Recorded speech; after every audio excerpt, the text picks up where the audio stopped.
percaya ramai lagi yang tak tahu radiator fan motor ni sangat penting untuk enjin kereta dan aircon. Bila aircon tak sejuk, ramai orang terus fokus gas atau kompresor tapi lupa pasal motor kipas radiator atau kipas kondenser aircon. Padahal bila kipas ni lemah atau tak function, enjin cepat panas dan aircon pun tersejuk. Owner Toyota Vios ni datang mengadu bila enjin idle atau masa berhenti enjin jadi sentak-sentak, lepas tu aircon terus tak sejuk. Tapi bila kereta mula bergerak, aircon sejuk balik seperti normal. Owner ingat mungkin masalah kompresor dan dia request untuk aku cek clutch kompresor. Tapi lepas aku buat troubleshoot, ni bukan masalah kompresor. Punca sebenar yang jadi macam ni adalah radiator atau kondenser fan motor yang rosak atau tak function. Korang tahu tak, motor kipas radiator ni sangat penting. Tugas dia adalah buang haba panas enjin, stabilkan enjin coolant temperature dan kawal suhu gas aircon. Bila kipas ni tak function, sistem coolant dan aircon akan overheat. ECU automatik bagi signal cut off aircon untuk bagi panas supaya owner kereta sedar yang kereta tengah ada masalah.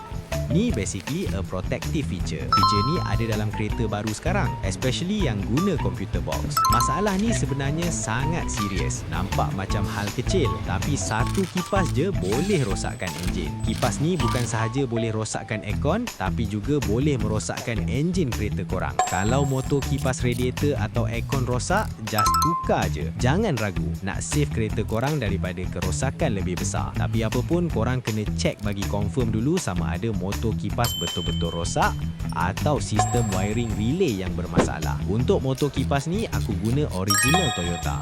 And honestly, aku sangat recommend bila tukar motor kipas, make sure korang guna original balik.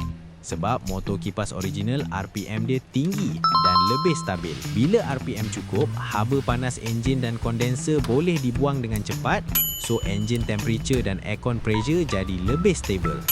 Ramai orang selalu tanya beza motor kipas original dengan lokal. Original punya RPM tinggi, pusing konsisten walaupun panas lama. Lokal brand pula kebanyakannya RPM rendah. Mula-mula pasang mungkin okey, tapi bila panas lama-lama kipas jadi lemah. Bila kipas lemah, engine temperature naik, aircon pressure naik, ECU terus cut off aircon. Dari segi jangka hayat pun original memang jauh lebih tahan. Lokal selalunya cepat haus, bunyi kasar dan ada yang tak sampai setahun dah problem.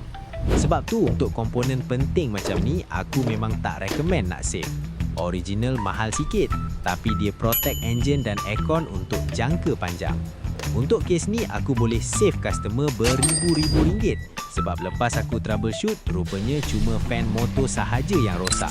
Kompresor masih elok dan sistem aircon pun dalam keadaan perfect, tanpa perlu repair kompresor yang owner sangkakan rosak. Sebab tu berapa penting korang kena bagi aku troubleshoot cari punca sebenar dulu, baru buat keputusan untuk repair. Untuk Toyota Vios ni, part yang customer perlu tukar adalah radiator fan motor dan coolant seliter. Kalau korang ada masalah yang sama, boleh datang ke AC Tech untuk aku troubleshoot masalah kereta korang. Kedai aku terletak di Taman Sena Indah, Kanga Perlis.